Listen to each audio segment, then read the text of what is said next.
சாய்ராம். நேர்த்தி கடன் செலுத்துறதுல ஷீரடியோடைய ரெக்கார்டை ஷீரடியை பிரேக் பண்ணியிருக்கு போன வருஷம்.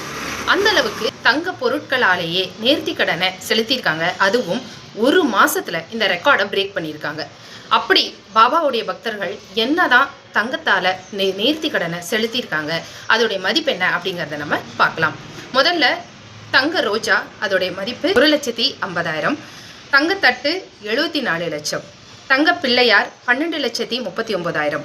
தங்க ஃப்ரேம் அது ஒரு ரகசிய தானம், அதாவது அதோடைய மதிப்பை அவங்க வெளியே சொல்ல விரும்பல. தங்க கிரீடம் அது 20,16,000. தங்க ஆரம் அதோடைய மதிப்பு 1 கோடிக்கும் மேலே.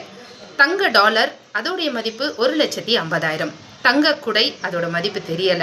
இது எல்லாமே டிசம்பர் மாதம் ஒரே மாசத்துல இந்த நேர்த்தி கடனை செலுத்தியிருக்காங்க. இதை தாண்டி நியூ இயர் முடிஞ்சு 2ஆம் தேதி 70 கிராம் எடையுள்ள 1,01,38,000 மதிப்புள்ள வைரக்கல்லு பதிச்ச ஒரு தங்க கிரீடத்தை அமெரிக்க பக்தர் ஒருத்தர் நேர்த்தி கடனா செலுத்தியிருக்காரு. இது இல்லாம அம்பானியோடைய மகன் 5 கோடிக்கு பணத்தையும் கொடுத்திருக்காரு. இது எல்லாமே கடந்த 2 மாசத்துல நடந்த நேர்த்தி கடனுடைய ரெக்கார்ட் பிரேக். பிரமிப்பா இருக்குல்ல?